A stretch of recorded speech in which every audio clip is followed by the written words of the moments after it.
Hello, friends. Thank you so much for joining us for another episode of Life with God.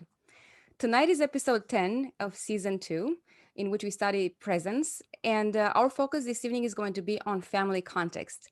And for this episode, we have invited Jennifer Jill Schwirzer, who is currently located in Orlando, Florida. Thank you so much, Jennifer, for joining us for this episode and for this conversation. We appreciate your presence on this program. Good to be here. And you said my name perfectly. Okay. um, Also, part of the discussion tonight, we have Kian and Elijah. Welcome. Great to have both of you here.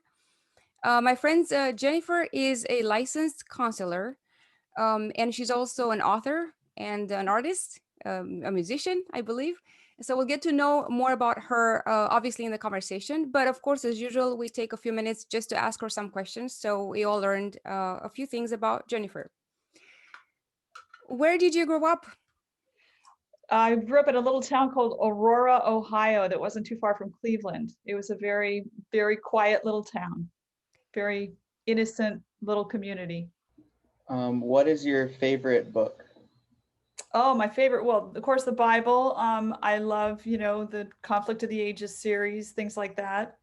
I would say of non that kind of book, one of my favorite books would be I really love reading memoirs. I've been really moved by recently. I can't pick my favorite book. That's kind of a surprise question. But recently I read a book, a memoir about a kid that got drafted into the Somali guerrilla army. It's called A Long Way Gone. And his name is Ishmael Betts, I think is the way you say his last name. So an avid reader of memoirs because I find people fascinating. And it's a story of how he gets conscripted into this army and they basically drug and brainwash him and he becomes a militant and then he gets rescued and now he's a citizen and I think works and speaks for the United Nations. So it's a fascinating story. Who Just is your talking about favorite Bible character? my favorite Bible character besides Jesus, of course, is Mary Magdalene. I'm going to make a beeline for her in heaven, and I'm going to have some extended conversations with her about her life, her creativity, not just because of her abuse history, although that's part of it. I believe she was sexually abused, and I work in abuse response work in within the church, and I think she was abused in a religious context by clergy, and so I have an affinity for her for that reason, but even more so because she was just a creative genius with her offering of Jesus, of the ointment and the tears, and everything that happened was a work of art. So I just want to get to know her. She seems like an amazing person.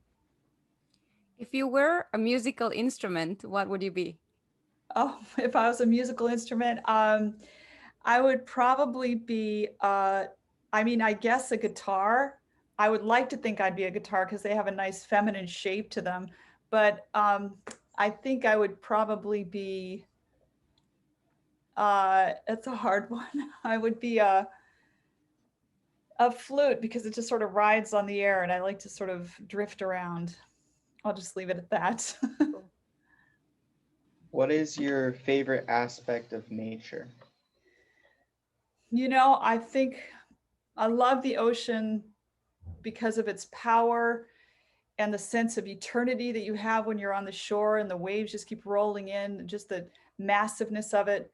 But I think that would be tied for first place with trees. I understand that trees are very good for your mental health. In fact, the Japanese have something they call tree time, where people go out and spend time in nature around trees. And it's not that I personify them and think that they have human qualities, but I love the mightiness of trees. I love how the roots go deep, and I love how they provide structure and interest, and also a sense of the vastness of nature. I look up at trees to get a moment of awe because I understand that awe kind of resets our humanity, makes us better people. I've done some research into it. So I live on a farm and I have a number of large trees on the farm, and I just love to say good morning to them every morning and look up at their heights. What do you value most in your life? People are number one, of course, God's presence, as we're talking about today, but there's nothing more important than people. We leave everything behind except the love that we had for those around us and for those within the sphere of our influence. So sometimes at great cost to my emotional peace. I love people and invest deeply in them. That can come with a bit of pain sometimes, but they're still worth it. Do you have a favorite place from your travels? I really loved Norway. I went there about a year and a half ago, just before COVID hit, and spent some time at Matheson, a ministry there. It takes place in a big house with a group of young people. And I just couldn't believe how beautiful Norway was. It was pristinely clean. I asked at one point, do you guys have really strict laws on littering? And they looked at me like I had two heads. They were like, no, nobody would ever throw garbage out of their window. Nobody would do that, you know? So it was pristinely clean and beautiful. I also love many places in the United States. I really adapt to whatever terrain I'm in. I live in Orlando, Florida. Wasn't my first choice, but I've learned to love it. And I think every place has its unique beauty. I probably really love the rolling hills of like the southeast, but I also love the vastness of the west and the large mountains. So it's a tough choice. You guys keep giving me these hard questions. Oh, I wish I had more time for questions. I had a few more in my head that I didn't get to ask, but thank you so much, Jennifer, Yeah, and Kian and Elijah. It's nice to get a bit of a picture of where you're coming from, you know, who you are. We're yeah, already learning just from these 5 minutes. We're already learning some concepts. I like yeah, how you spoke about awe and how that resets us. yeah, That's something I have to think more about already. yeah, Um, our focus in this conversation will be on family, and you have a lot of experience there, so I'm super excited to have you as part of this program. yeah. And our topic in this season is presence. And so my opening question would be, well, there are so many ways in which I can go here, but I think we'll probably go to these places in the conversation. So maybe let's just start with from your experience with counseling, with families, family therapies. Mhm. What are some of the things that enhance uh, uh, first of all, is there can we speak about positive and negative presence, Mhm. and if yes or if not, maybe you can rephrase that, but what Yeah. are some of the things that enhance the good kind of presence in family, and what are some of the things that are destructive in when it comes to presence? That's a great question. And the reality is, and I've seen this both in my own family experience and the people that I've tried to help, is that because of our design by God, there's tremendous potential for great positivity in a family context. In fact, you know, God inhabits, we can see in the Old Testament the concept of God inhabiting his temple when the temple is made according to his specifications. And when he created the family, he really created a dwelling place for himself. There is something about the structure of the Edenic family with father, mother, and children that creates a space where God can dwell in a special way. But unfortunately, because of the bent of sin, we are inclined toward criticism, negativity, and really hostility toward each other. You can see this in Eden with Adam loving Eve, quote unquote, so much that he basically idolizes her and surrenders, forfeits his sonship to God in order to be with her. But only hours later, he's willing for God to take it out on her and punish her, and he blames her for what happened. So you can see that hostility and apathy and coldness come into relational coldness come into human nature in the fall, and it continues throughout. You can see in scripture, and we can certainly see it in our own lives. So I would say this, that because of the fall, we're bent toward that hostility and animosity, but through the Spirit of God, we can become unbent. But that unbending process that makes space for positive feelings between people in a family context requires the surrender of our will. You know, we have to work in partnership with God. It's not going to just happen naturally. It's not going to be our default mode. There has to be a process of becoming more positive. In other words, love is a learned skill, and a skill that requires a power source outside of ourselves because of our sinfulness. I think that's really great. Just a quick question. So you said that this love is from an outside source and is the powerhouse, but what are some, could you explain that a little bit more and go more in depth into that concept? Which concept is that? Love being the power center, it's coming from the outside source, and maybe going a bit further into that. Well, change, obviously, because of our bent towards sin, we've lost, I believe, the power to love one another. It's no longer, I would say that it was probably innate, built into human nature in our perfect state, at least more so than it is now.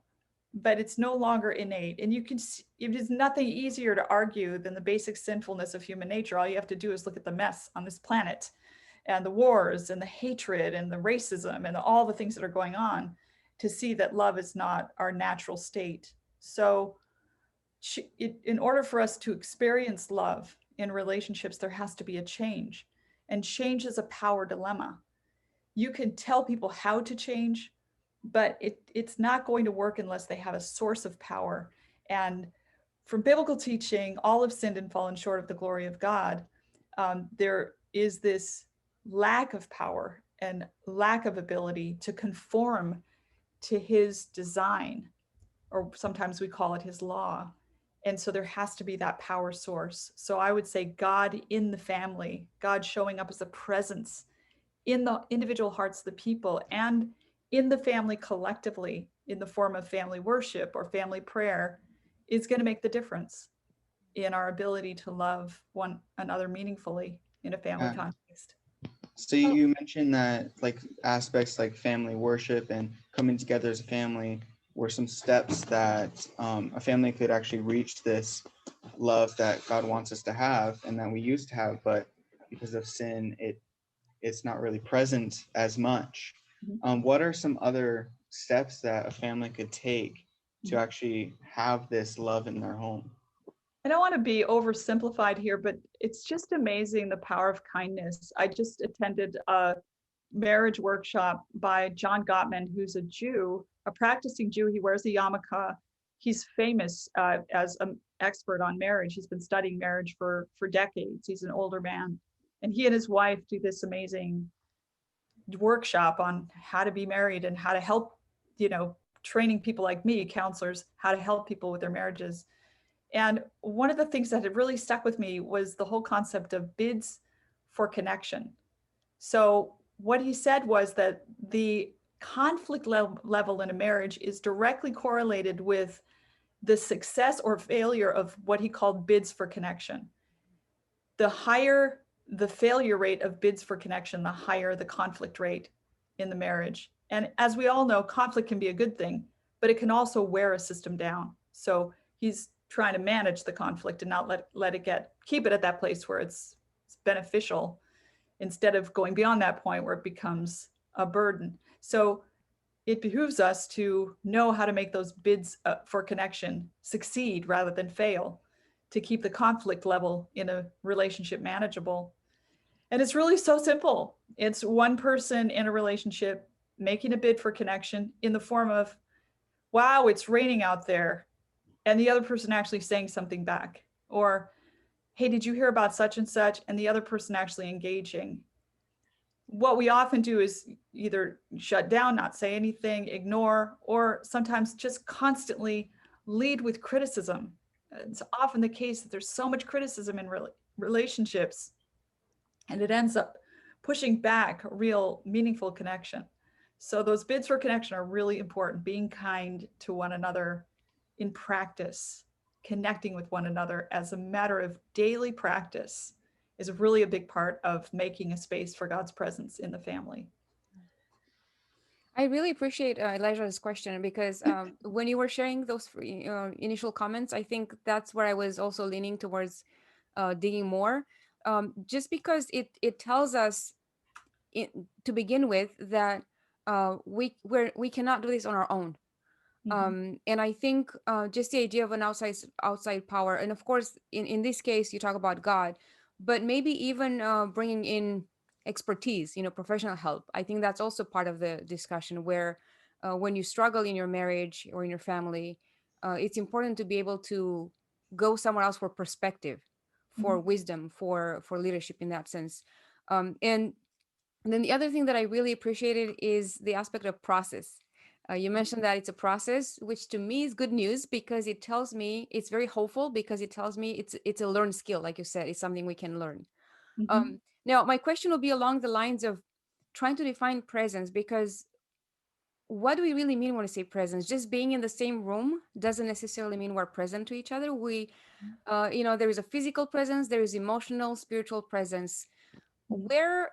Where do you think people struggle most when it comes to experiencing the kind of presence that connects us and grows us as a couple, as a family? I love that. I think that a big part of presence is eye contact, which has been very challenged here with COVID and being everything on Zoom. We're not really looking at each other's eyes to the same degree. I remember having my first baby. I had two babies with no anesthesia, and it's quite a painful experience. And I remember looking into my husband's eyes and that getting me through. And since then, I've learned that there's actual dopamine surges. That's a brain chemical that brings pleasure and relaxation and so forth. And there are actual dopamine surges as a result of eye contact. So just looking in the eyes of someone that you live with occasionally is a really good way to encourage connection. Physical touch is a really good way to encourage connection. Long hugs, holding hands, things like that within the home. You're with those people, like you said, but being in the same box doesn't mean presence. So physical touch can help. I think really good listening is important. And I think the substance of good listening is entering into the emotional experience of the other people, the other person. And that involves having an attitude of curiosity toward them, how they're feeling, what's going on, tuning into them. Women are naturally gifted at what we call attunement, but men are good at it too when they try.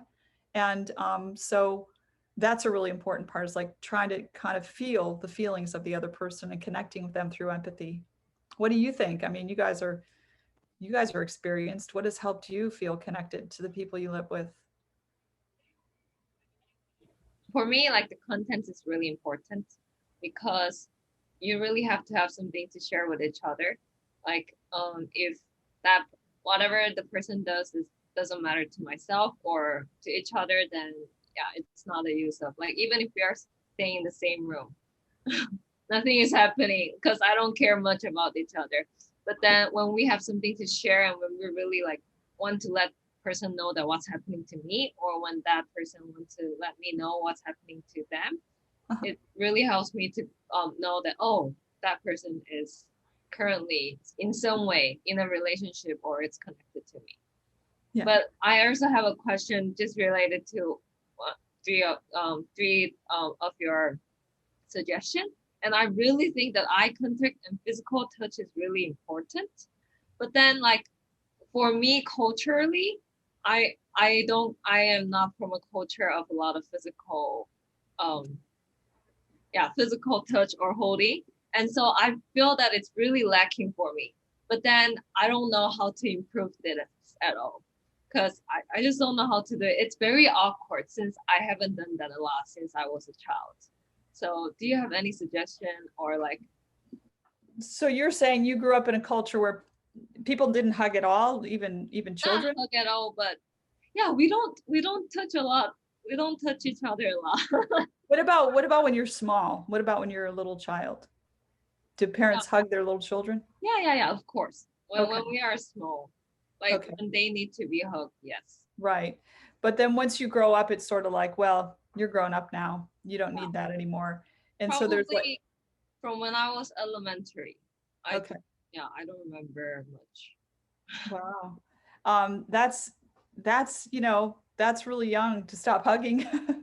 um, and there's no time like I mean, what do you think? Would you like to learn how?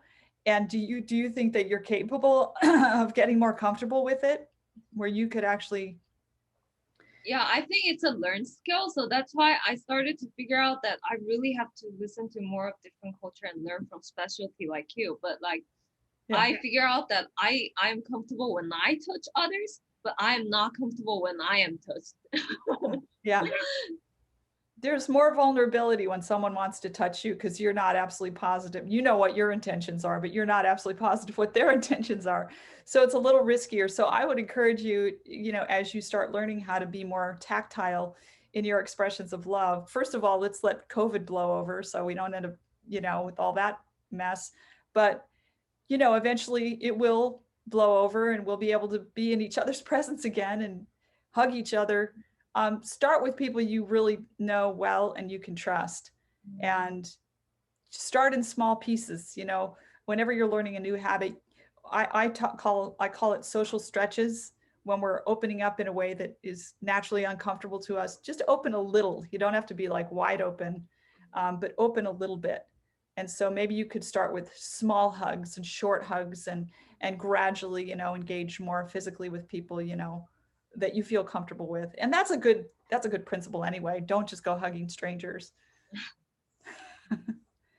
So But I would say that it's kind of the same for me as well. yeah. But I guess it's a question, and also just saying what, at least what I do.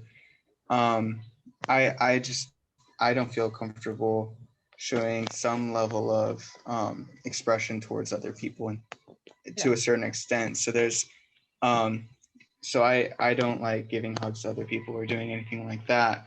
But that doesn't mean that that's not important to me. But it's more of only with certain people in certain situations that's comfortable for me. So I Right. think it's um, at least for me, I think it's okay to have certain boundaries that only a few people are allowed to cross, and Absolutely. I And don't have to show that sort of love to everyone. yes, and I saw a meme about Adventist side hugs the other day, the Adventist side hug where you don't want to press the front of your body up to someone of the opposite sex, for various reasons. And people are making fun of it, but I think a side hug is a good thing. I think it's like we're talking about a gradual, more moderate form of exposure than a full frontal hug, so you never go beyond what you feel comfortable with. But if you in your own soul know that you would benefit from stretching yourself, then you stretch yourself. But it's always up to you.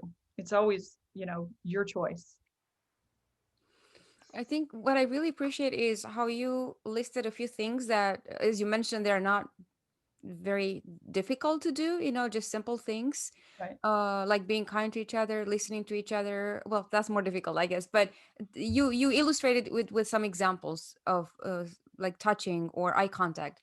Mhm. But I guess what I'm intrigued about right now is um maybe going to the deeper level as much as we can in a simple conversation here, not in a counseling setting. But uh eye contact, why? I mean, I think people would want to have more eye contact. Maybe they're not as much aware of its power, but oftentimes there are things that prevent us from that, that maybe we're not even aware of. Mhm. um Mhm. in other words, things that we know theoretically that would help, we are not doing them because of our own hindrances. And especially if the relationship is, average or is struggling, Mhm. I think that's even more difficult. So maybe for someone starting out, this is great advice because they can just start fresh. But Mhm. for someone who's struggling already, how do they navigate that limbo state? How do they get to that place? So you're talking about like a highly conflicted relationship, or a relationship that's already, Struggling. experienced a Hmm. load of struggles. So I appreciate the question. And it's true that it's one thing to sort of be starting fresh, and another thing when you have a lot of baggage with someone. And you had mentioned a bit ago, the whole idea, Adelina, of counseling. A lot of times it takes a counselor or a coach, someone who's skilled in helping people communicate, to step alongside you if you have a completely baggaged and just, log jammed type breakdown in communication in a relationship. Sometimes you need a third party to step in and help. Is that kind of where you're going with that? Yeah, I think, and maybe this is helpful even just to emphasize to our viewers that, because not everyone is comfortable with the idea. I still hear a lot of bias against counseling Mhm. because, well, there's nothing wrong with me, or no, I'm not that bad, I'm okay. And maybe just a follow up real quick here is, where would you draw the boundary? Like, when would you recommend, just to finish up on this section, where would you recommend that people seek counseling? At what point are we beyond ourselves and we need outside help? You know, if your relationship is what they call in marriage counseling negative sentiment override, where there's just more negative than positive, things are really getting bogged down in negative interactions. And negative interactions include things like stonewalling, where you withdraw from the relationship, just too much criticism, where all the communication has to do with something that's wrong, defensiveness, which is pushing back against criticism. And then one of the worst ones is contempt, where there's such negativity in the relationship that you really have a completely negative and bitter regard of the other person. Don't let yourself get there. Don't let yourself, especially that last one. But if you see these patterns, these negative patterns in a relationship, and you don't know how to break them, seek help, because sometimes it's a very simple change that can take place and people can improve dramatically if they seek help. And it's very interesting when we open up our hearts to get help from other people. I don't see it as, instead of seeking help from God, we're looking to a human being. That's one of the ways in which counseling has been framed and has created prejudice against it. I see it differently. I see a lot of counseling as people opening their hearts to another human being for help and letting them in. And when they do that, they create a disposition in themselves to more effectively open up their hearts to the help that God wants to give. So it's not an either or, it's a both. And especially if you have a godly counselor who really believes in the power of God, it can be a really great combination. I think maybe I would bring in a question tying in different episodes that we've had so far. So, two main things that we learned is from an episode with Derek Sienkiewicz on God's presence in history. We learned that God is present in so many ways through his imprints, so to speak, through the things that he created and he designed to serve us. And then there is the personal aspect of God's presence. We learned that from different episodes, Old Testament, New Testament, where God is present in a personal way because he's a personal God. And so I think my question would be, going to the family context, I'm thinking of these different types of presence where maybe like a father thinks he's present, not so much personally, but with the things that he's doing that are leaving an imprint, that are contributing to the family and to the child development, things like that. How would you comment on that? I don't know if these types of presence make sense or not, but in terms of personal, like being physically, personally present to someone, connecting, versus being present more remotely, so to speak, less. Yeah. Yeah. And I think that you just hit on what providers, in primary providers, which has historically been men, not so much now because there's more both parents in the workforce, but Mhm. it tends to be that way still now a little bit, I think. But providers generally feel exactly what you're talking about. Like, I am here for you, family. I may not be home, but I am out here battling on this field so that you can have shoes on and food on your table. Mhm. Please know that. So I think it's really important that that message is conveyed, and probably successfully conveyed best through the parent that is more present, if there happens to be one. That appreciation. Say it's the traditional configuration where the husband is out working, he doesn't have as much time for the kids. If the mother really loves him and honors him when he walks through the door, instead of the first thing coming out of her mouth, you didn't take the garbage out this morning, you good for nothing, whatever. The kids are going to catch this, whatever spirit she has. And if she honors and appreciates what he's doing in absentia, then they're going to eventually realize that too. So that's a really good point, that there's a presence in the form of I'm with you, but there's actually a point where you can be neglecting a person if you're physically present with them, if there's something you need to be doing for them out there and you're not doing it. Mm. Mm. What are some ways that you can let people know that you're being present with them without like being like on their back 24/7? That's a good, in other words, breathing down their neck, I Yeah. love you, in other words, with them. Yeah. I think perceiving people, knowing enough about them to where you can perceive them accurately, it just feels so good. You know, if someone is really involved with a cause that they feel passionate about and they come home tired, and you know that they've been on the battlefield, then you say to them, you know, I see you. I see you. I see what you're doing. I see how you're helping people in the soup kitchen or the abuse prevention or the rape crisis line or whatever they're doing. I see you. And I want you to know I'm praying for you. Just that, you know, sense of being perceived by another person, that they get you. They see kind of the big picture of your life and who you are is so powerful. I'm gonna get a little curious about your experience, Jennifer, because I mean, this is so fascinating to me. You know, you being able to help so many families through different issues, and I think you probably are able to see some trends in there. I think Mhm. I'm curious about where would you say that families struggle most as a pattern when it comes to this aspect of presence in the family? I would, very simple. I think that even the best of families, I grew up in what I would call one of the best of families. My family, I wasn't raised in a particularly religious home, but my parents were really responsible, decent people. And they were really, you know, just decent. You know, our home was decent. They weren't getting drunk or abusing each other or anything like that. It was pretty calm, pretty Mayberry RFD kind of thing. Leave It to Beaver, you know, classic all American family.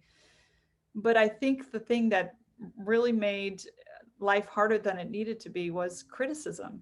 And I find this is often present with really good, responsible, decent parents, that they operate under the belief that if they are too affirming of their kids, they'll make their kids lazy and the kids won't reach the potential. But if they keep on them and keep pressuring them and keep cutting, kind of pointing out the weaknesses and the flaws, the kid's going to reach higher levels of achievement.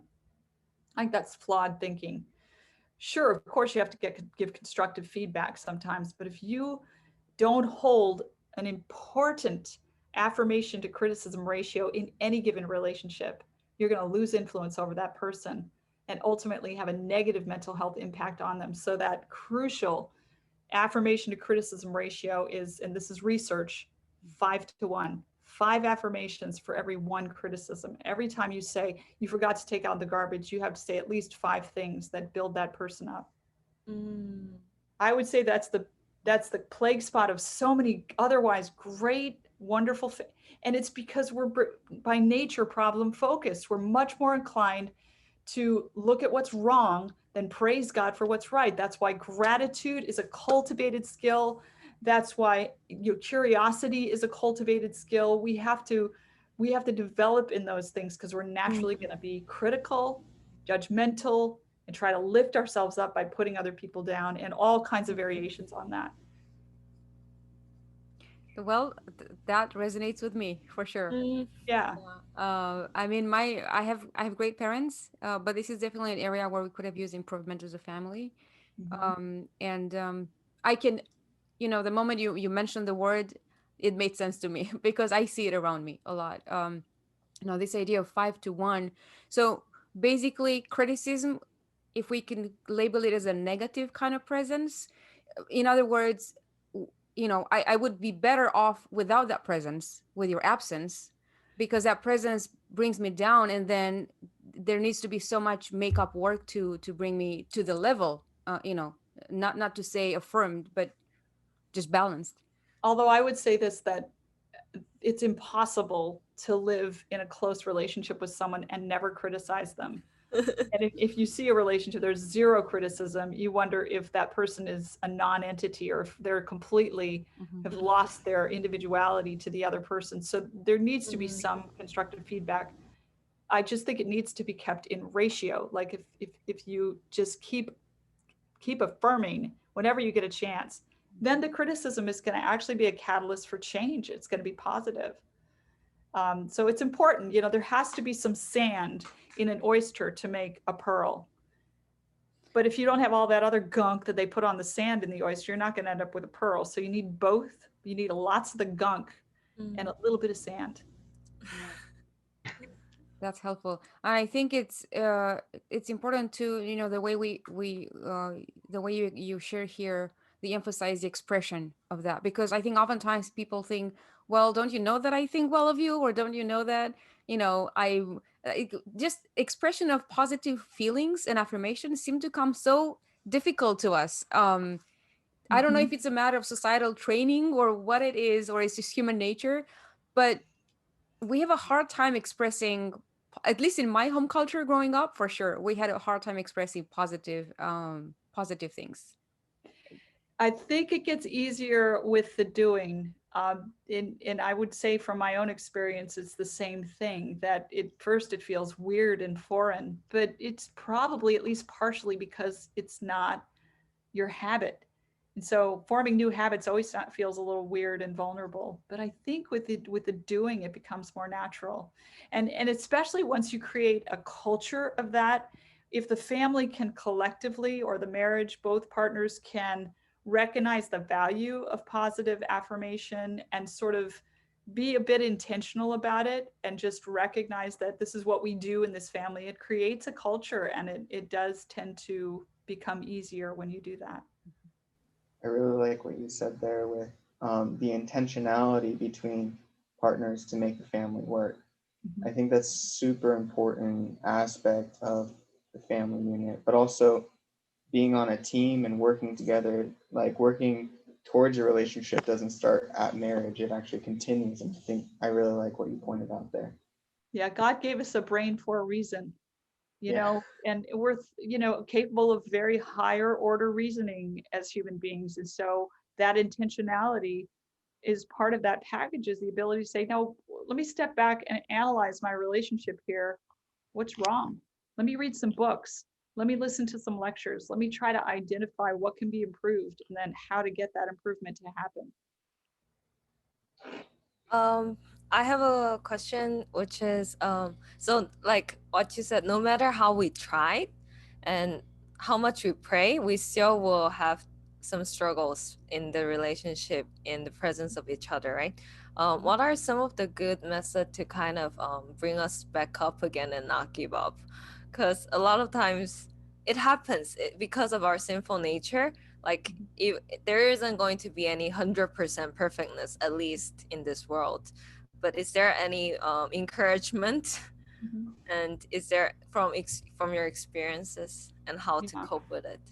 That's good. That's a really good question. And this gets into sort of a little bit of a difficult area, but I think that foundational to any good relationship is commitment, so that when things do go really bad, which they will Mm. at times in any relationship, you have that foundational commitment. And I'm here even if things do go bad, for better, for worse, which it does get worse sometimes. One of the things in the way of that is people have unrealistic expectations, and I think the biblical worldview really helps us deal with that. When you have a knockdown drag out argument with your spouse, say you're doing great, and you guys are really doing the 5 affirmations per criticism and there's a really good spirit, and all of a sudden you hit up against some conflict point and you just have a knockdown drag out fight, and then you feel awful, like all of that and now this, I thought it was getting better. It's really disappointing. But I think a biblical worldview steps in there where you say, we're fallen, we're sinful, and this is a broken planet, and we're all broken, and I can't expect anything different. I can't expect things to go perfectly. I can keep getting up and trying again, and life is a learning curve to some degree. And I do believe that marriages, especially, but all relationships, can go through a growth and mellowing process where they become more stable. So that's good. But, realistically, we're going to have to, okay, that went really bad. Let's repent, pray together, and move forward. My husband and I have had to do that many times. We've had to look at each other and go, we were awful just now. Let's try again. I think we're approaching the end of this very helpful conversation. I would just maybe ask one last question before we go into takeaways. Maybe for a quick answer, Jennifer, when it comes to parenting children, what are some ways in which parents can be present to the children that has proven to be helpful to them, to their development? Well, this is where everybody would agree you can hug to your heart's content, because everybody hugs children, at least they should. Reading time with kids on your lap, playtime. Make sure you spend time playing with your children. Go to their world, the way that they live. Their brain is not capable of long standing abstract reasoning and focus the way ours is. We can be on our computer screens for hours just thinking about stuff. They can't. And so we need to kind of enter their world at their brain level and engage in the tactile and in the fun. And we used to have a staircase with the walls on both sides, and we would put the mattress on the staircase so the kids could slide down. And we'd have these games where they would jump off a stair into our arms, and then a little higher stair, and we'd jump on the bed, and I'd try to sweep their legs out from under them. And it was just a riot. And I wish if I had it to do over, my kids are young adults now, if I had it to do over, I'd do much more of that. So play with your kids. In fact, I read a study once. They looked at all of the serial killers. We're having these mass shootings now, so many of them. And they looked at the psychological profile of the individuals that did the shootings. And they found that one of the commonalities was they did not play as children. They were either so regimented by their parents or neglected, or something happened and they didn't engage in imaginative play. There's quite a body of research showing that imaginative play helps children with moral development. So enter into their play. I think that's a big part of it. And be out in nature with your kids. There's nothing like, I have a dear loved one of mine has a very difficult child that she takes care of. And it's not her child, but she's a nanny. And the kid is like almost demon possessed sometimes. She ended up taking the kids out more now that the weather's warming up. Kids much better, better behaved. Take them out in nature, makes a difference. Awesome. Thank you so much. Sure. Okay, so let's share some takeaways from this rich conversation. How do you bring everything together? I would say that my takeaway is that I just really liked how the picture of love that was shown through this talk, and how even the simplest things that we can overlook are the keys that God wants us to find, how to make our love work in our relationships. One thing that stood out to me was the aspect of just simple kindness in a relationship, and working with each other and trying to show love to each other unselfishly was something that really stood out to me. My takeaway is similar to Elijah's. Like there are a lot of simple things, but also it really reminds me a lot about, like, from all of these seasons through, of how human can be really the evidence of presence of God. And like, although like this is really a broken world, but we could really still see God's presence in like loving couples, like parents. And I could still see hope, and like they're still trying hard, even like if we are not perfect, and God is still with us, like helping through our relationship. And even if the things goes wrong, we can still have a place to go and then restart everything. And so I just felt very comforted about how we are so hopeful in just looking at each other's, looking at our brothers and sisters around us. Amen. I think maybe the expression that I would use to kind of summarize my understanding of this conversation is, when we are in someone else's presence, the best way for us to be present with them is to speak their language. So whether it's a child who wants to play, to get into that play mode and speak their language, whether it's a spouse or yeah, even close friends, intimate relationships, to learn where they are, what do they need, to focus on them and speak their language and be present with them in that way. So connecting with them that way. And I really appreciated I think just the overall trajectory of positivity, the idea that everything is a process, that is never too late to start being positive. I think what we definitely go away from this conversation with is the idea that a positive presence is an amazing gift to each other, and is an illustration of being like God, I guess. And it really has the power to outweigh the negative presence. So it's never too late to start being a positive presence. And it's never too early, I guess. We could say this way too. Jennifer, what is your message to our viewers about presence? I would just encourage you to keep following Jesus. If you're not following Jesus, start. He's awesome. He's made the difference in my life. From, I would have gone definitely not in the direction of love in my life. I would have given up on relationships and moved on to the next one. But he's shown me a love that never fails. And so make him the center of your life and learn from him. He's meek and lowly in heart, and you'll find rest to your souls, and you'll find the ability to love and be loved. My friends, thank you so much for being here. We have definitely gleaned some great insights from this conversation, and my hope is that each one of us can take at least one of these insights and apply it into their personal day-to-day life, into their personal family context. And I'm confident that if we do that, our lives will be better and will be richer, and not just our lives, but the lives of those around us, which is the most important thing. And so thank you again for being here. We encourage you to join us on Tuesday as well, with Santiago having a conversation about presence in the community. It's going to be a rich discussion. Make sure you don't miss that. And until then, I wish you a great weekend and many blessings. Take care. Bye-bye. Bye-bye.